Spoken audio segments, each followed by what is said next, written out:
Today we solve Bonnie's murder mystery for good. All the evidence and theories merge into one singular video to give one definitive answer to Ruin's question. What happened to Glamrock Bonnie? Firstly, we need to look at the crime scene. It is a dark room adjacent to Bonnie Bowl with wet floor signs surrounding the victim's body. The victim's torso seems to have been mauled open with what appears to be some kind of claw, leaving remnants of green paste behind. His head is smashed with a bowling ball, not to forget the crack on the wall above the victim's body. Now, when most of us saw this scene, we assumed the following. Montgomery Gator was a standalone character with the desires of joining the band. Out of jealousy, he kills Bonnie off to replace him. Fazbear Entertainment calls this decommissioning and gives Monty Bonnie's claws to be able to be the band's new bass player. And that was pretty much it. I mean, he got the motive and he got the tools, but does it really mean anything to the plot of Security Breach? Well, no. You see, I don't believe Bonnie's death is that meaningless. So I started to look deeper, and in my research I came across this video from ID's Fantasy. ID's Fantasy believes that Prototype Freddy is the culprit. She mentions how in Tales of the Pizzaplex, Bonnie was decommissioned before the Mimic 1 program got installed, so Monty would not have his destructive tendencies nor feel any negative emotions towards Bonnie. She also mentions how the Freddy statue in the gondola ride is Steele's way of telling us what really happened and that Freddy is the one who murdered Bonnie.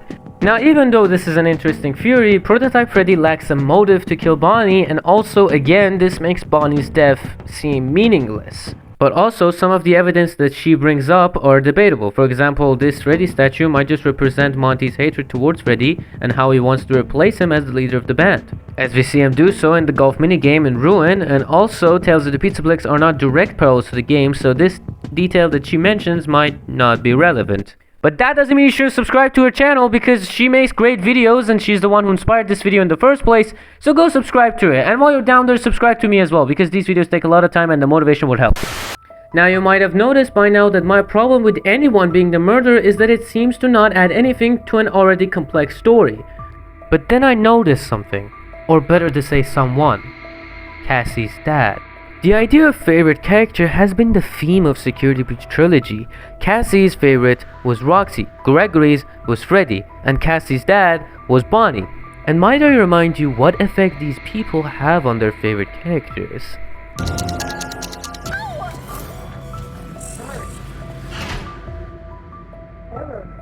Now, in both my previous videos, I mentioned how it's pretty obvious by now that Charlie's code or spirit or whatever is inside of the Mimic programming that was installed into the Pizzaplex, and we see it take over these mentioned characters when they meet someone so close to them. Cassie's dad is literally Bonnie Bro from FNAF 4. He's a fast technician who worked at the Pizzaplex, and you don't think he may have caused Bonnie to go reboot mode like Freddy? This is probably why Bonnie was decommissioned in the first place, which brings me to my second point. You see, the word decommission has two different meanings. One is dismantling it safely, and another is withdrawing it from service. And I believe this second meaning to be the case. First of all, we know that eventually Bonnie's hands are given to Monty, as stated in the duffel bag messages within Security Breach. But if he was destroyed at this point, why do we see him with new clawless hands? Why would Fazbear Entertainment bother replacing the hands of a destroyed animatronic? Like some of you, I thought retcon, but then, another detail, slammed this theory home. The moment I stepped into this room in Ruin, I knew this place was littered with lore. From small scratches on the lockers, the weird staff bot placements, to Bonnie's table being in that same room. I think this room was trying to tell us what happened to Bonnie when he was put out of service. His green room was moved behind the bowling alley, and he was probably performing at this standalone stage for kids, until he got the first meaning of decommissioning. Speaking of children, maybe it's time to address the biggest elephant in the room. In Security Breach, we get this line from Gregory. Nothing will change, will it? There will be more disappearances. And also in the runaway ending, the newspaper talks about more missing people in the Pizzaplex, which seems to indicate that a lot of children and people have gone missing in the Pizzaplex. But I think I know the exact number of how many victims this place has taken. How do we know this? Well, in the files, the wet floor signs are tied with a counter called souls, and with deactivating every one, the counter goes down. They also make screaming noises of what seems to be children, and guess how many wet floor signs are in the game? 32. Now, 32 children is a lot of children, and thankfully Ritos has a better explanation for this. He believes that during the staff meeting mentioned in the duffel bags, the entire staff gets rid of. But again, there are problems that I have in his fury. For example, he counts the 2 exit interviews as not part of the staff, and he also counts the therapists to get to 32, which I don't believe in at all because they are not killed in the Pizzaplex. Also, let me mention the fact that the vet floorbots scream like a child, not adults. I still believe that the argument for the 25 staff is pretty solid, and let's assume that the 2 exit interviews are separate from the main staff. That would make 27, which is the exact number of how many pat-pats you have to deactivate to get to Bonnie's room. So the other 5 are children, or are they resembling the missing children? Tell me in the comments below what you think. I've got some theories, but I don't have any way of proving them, so we're not gonna talk about them.